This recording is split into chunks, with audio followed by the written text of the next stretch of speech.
Hello, everyone, and welcome to this session of Views on the Future, What's Ahead, part of the 2023 Thought Leaders Summit hosted by Women's and Drones. I'm your host, Bill Johnson, and with me is Captain Miriam Foxx of the Chula Vista Police Department, Captain in charge of Investigations Division and the UAS drone as a first responders program, and a 2023 Women to Watch in Emerging Aviation Technology awardee. Miriam, first, congratulations. It's awesome that you were awarded, and I think it's a testament to the great work that you've done in pioneering this new technology in the area of public safety. Could you please give us a quick summary of yourself and what you're doing now? Well, first of all, thank you, Bill, for your time, and I'm very honored to be just recognized for the work that my department is doing. I can't take all the credit for it though. Prior to myself, there's been other leaders in my organization that really started the program, really got it to where it's going. So I have to recognize retired Captain Fritz Reber, retired Captain Vern Salee, retired Captain Don Redmond, who really were the starters of the program and really came up with those ideas. I also must recognize my Chief of Police, Chief Roxana Kennedy, because if it were not for her to accept this crazy idea of drones as first responder, we would not be here today. Yeah.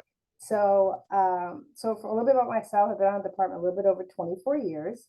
I've worked various amounts of assignments. I was a homicide detective. I worked in property crimes, family protection unit. I was a street team gang officer. I worked in our professional standards units and in internal affairs. And when the opportunity came for me to work to be over our drone program, this is when I was a lieutenant a year ago, I jumped at it. Drones are just not a normal part of law enforcement business. And so for me, I was like, this is an opportunity I couldn't pass up. And I got a chance to fly drones. So for me, it was a no-brainer, and I got to learn something so different than what I was used to doing in law enforcement. Prior to working here at the police department, I was in the United States Navy, active and reserves. I retired as a security officer, military police, after 22 years of service. So for me, that's just a little bit about me and a little bit about our program. Well, thanks. That is impressive. We do have a connection. I also was in the Navy, retired from the Navy. So thank you for your service and continuing it on now. I can see your service as well. Well, it was an honor, as you know. I can see why you were selected for the award too. You have taken what was given to you and continued it on, and really, I can tell the enthusiasm of how this could actually be used in a very in an exciting way in public safety. So I'm looking forward to hearing some more about it as we go. So let's go into the questions then. I'd like to ask you the same questions that I ask all of my guests. And as the title of this session suggests, we're going to look a little bit into the near future and then into the far future. And so I'd like to give us your thoughts on these technologies from your perspective in public safety. So the first question, what do you see as the next big move, let's say in 2 to 3 years, in the use of UAS in support of public safety? That's a great question. So a little bit about our program. Drone as first responder started about in 2018. It really started in 2017 when we were toying with the idea. A neighboring agency had an officer-involved shooting, and the subject was a mentally ill subject that had something shiny in their hands. The officer gets on scene, sees the object. Unfortunately, there was a shooting, and the subject didn't survive the injuries of the shooting as a result of the shooting. And so our chief was like, hey, she went to the manager and said, hey, how could we avoid those situations? Because that could easily have happened at any police department. Mm-hmm. And so we actually started putting what we called SARA units in there. And SARA is the acronym for COPS model, scanning, analysis, resource, and assessment. And so we put unmarked cars with plainclothes officers and a mobile data computer. and the unmarked officer in the plain clothes would go ahead of the call, and they would basically call out things that they saw. So when the units that were in marked vehicles in uniform could come up with a better plan. And so that program, we ran that for several months, and that was hugely successful because we were avoiding confrontations that had we just go in traditionally without having information, we would have to react. So that then transitioned to, hey, why don't we do this with drones? And so that was the birth of our program. And at the same time, then President Trump tasked the FAA with integrating the national airspace with UAS and with drones. And all these companies jumped in the IPP. We jumped in with the city of San Diego. We're the only police department to get into the IPP. And so that pretty much birthed the DFR Drone First Responder Program. And so we were the first in the world. Crazy idea. Our chief was all for it. She's like, yeah, let's do it. Let's try it. So we were very blessed to have that support. We did a lot of upfront community meetings, civic group meetings.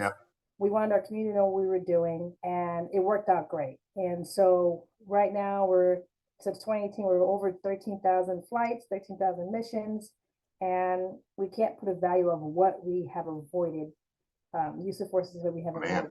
But having that information really accessible to our officers, our management, our chief of command is invaluable. And so what will it be like in 2 to 3 years then? What do you expect, or what do you want to have happen to help? So what we would, so right now our program, we fly 7 days a week, 10 hours a day. We have 4 locations strategically placed within our city, 4 response locations. So we cover almost 100% of the city. What we would see in the future is more of an autonomous system where our DFR drones are stationed at every fire station. They're in a box. So the drone in a box, which we're already seeing that technology come out now. And as the call comes in to our computer aided dispatch, our CAD system, the drone would automatically wake up, launch, and we would still have our DFR pilot maneuvering the drone as needed and as necessary. So we would put a drone in the box every fire station. Fire stations are strategically placed based on calls for service. So you'd have more flight time because the drone has to go less distance than it would normally go when you have lesser locations. So we would a fully autonomous system that integrated with our CAD, and we have remote ID, sense and avoid. A lot of this technology is already here now. We do feel like that is going to be our future. Yeah, that's interesting. You already have beyond visual line of sight instituted in your system now, so you can let them go outside of your visuals while you have control of them.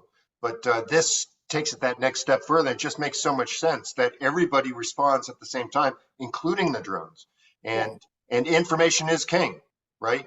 And getting the information to the officers on the ground. And I saw online that your officers actually in the patrol car have the video coming in so they can see what's going on at the same time as everybody else. And it now is a much broader community effort on seeing the same problem, right? So having it autonomous really makes the reaction happen much quicker, and you get on scene faster with your drones. So that makes a lot more sense. Great stuff there. So now let's go into the far future, a little further down the road.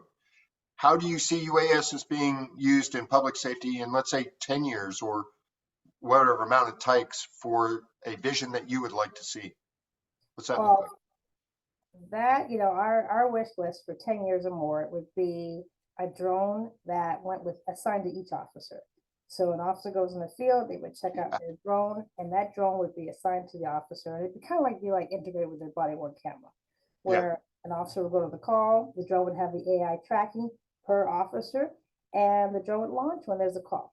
And the officers on the call, it would obviously be integrated with the other drones, with the other officers, and your management and your supervision, your field officers could have a bigger picture of what's going on that incident. And so having that information, again, that live stream information is important because the officers have more time to make better decisions, and it's safer for our community, safer for our officers, and safer for the subjects that we contact. So having a drone attached to an officer as they respond to calls is what we would think would be the future of this program. You already have it now with drones attached to vehicles. So I think it's definitely something that's going to probably happen. Oh, absolutely. Yeah. Man-to-man teaming is a big issue that the military is looking at quite a bit. And so there's an awful lot of technology development around that, and having it both.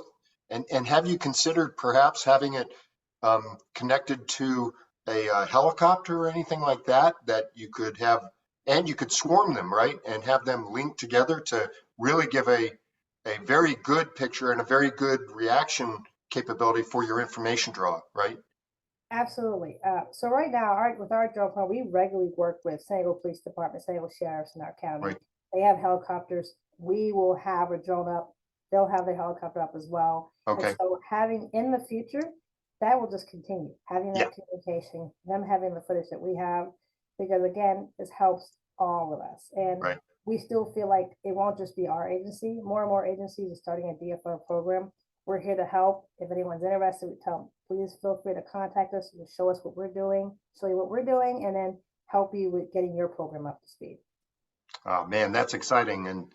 And thanks for being here with me today, Miriam. I know what you're doing, as you just said, is going to extend across the country and probably across the world. The lessons you're learning can be instituted and used throughout public safety. And so that's so exciting. It truly has been an honor to meet you and have this time together. I really wish you good luck in the future. And it is the reason that you won this award. We will be watching you and what you're doing in the future. Thank you, sir.